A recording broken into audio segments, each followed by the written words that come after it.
Does feel like the rowdy boys are really active in our world today, doesn't it?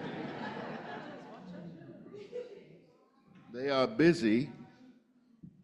And we come back here to be reminded of what is true because they would have us believe otherwise. But there are things that remain true. There is a growing erosion of trust in our systems that we need for survival. Now, for many minoritized communities, maybe this has always been the case. But now, with social media and the way we communicate, many more of us are seeing with our own eyes the sleight of hand, the blatant lies that are self-evident, done with impunity.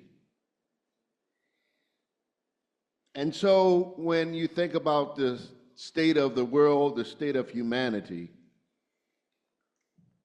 this feels different.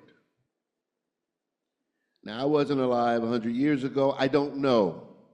But for me, this feels different. There has been an erosion in the institution of marriage for many reasons. Part of that is women saying they want to be free, and that's subject to unequal relationships.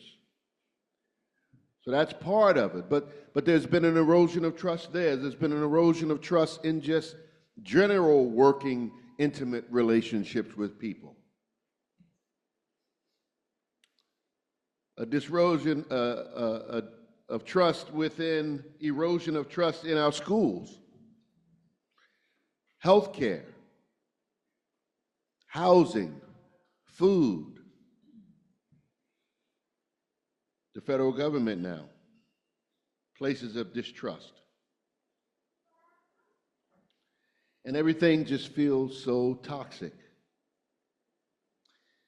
The public manipulation of trust has eroded in large part because of our inability to hold people accountable for bad behavior.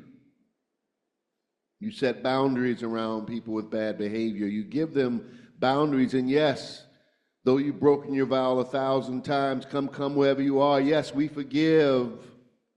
We don't forget, we forgive, and we set boundaries and clear boundaries, and we've lacked that. I think progressives have lacked intestinal fortitude in this area.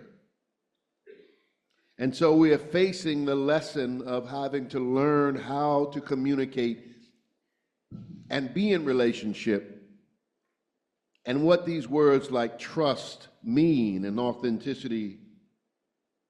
We're faced with that like never before. The thing that's striking for me is that lying is pervasive. We've forgotten the lessons from kindergarten. There's a Unitarian Universalist, I don't know if you know this, Robert Fulghum. He wrote a best-selling book some years ago. All I really need to know I learned in kindergarten. Now we should go buy a bunch of copies and start handing them out. Share. Now, this was maybe not innate, but after a while of being by yourself and playing by yourself or whatever by yourself, you realize it's not fun unless you have somebody to tell the story to. You know, you meet somebody famous, you're by yourself, and what are you going to keep it to yourself? No, you got to find somebody, even if it's a stranger, to say, guess who I met? We have to share. We are sharing creatures. Play fair. Who wants to play with someone who cheats? I don't. You ever play board games with somebody who cheats, or golf, or anything? It's not fun. Put things back where they belong. You ever go somewhere and you know someone's been there before you and things are all out of order? It just irritates you. How could they be so inconsiderate? Don't hit people. That's self-explanatory. Don't take things that aren't yours. Flush the toilet after using it. Hey, some things will always be true.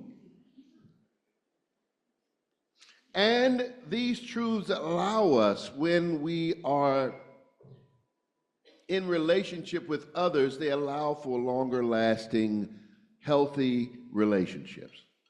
That's just a fact. And there's so many forces trying to tell us otherwise.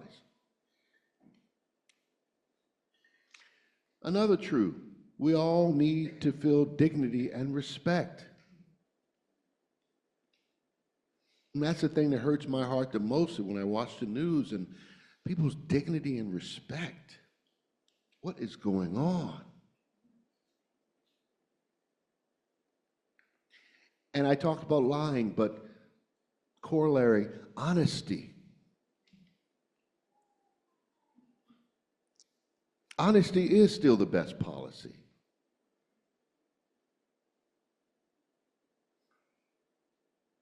Because truth fosters healthy relationships. And the one that bothers me the most is owning up to when you're wrong. There's this thing in leadership where you never admit you're wrong. Those aren't strong leaders. Those aren't strong fathers or mothers. Part of spiritual maturity is saying, I'm sorry, saying, I made a mistake, I'm human, forgive me. We cannot lose and forget to hold on to what is true. The moral arc of the universe is long, long, but bends toward justice. These things have been permanent for as long as humankind has come together and evolved, and will always be, because they allow us to sustain ourselves. Hold on to what is true. The choir is going to sing a song now you're just going to love. And this service has been all about reminding you of who you are and what is true, to hold on to that. During the lighting of the candle today, Sarah and I are going to stand here and be here to give you hugs and to share a very quick word with you for whomever wants to come up. We're just going to be here, part of a healing ritual for us, to be here, to stand here as your leaders, and to be present with you in your joy and sorrow. So, choir will sing now, and we will continue our service. May it be so.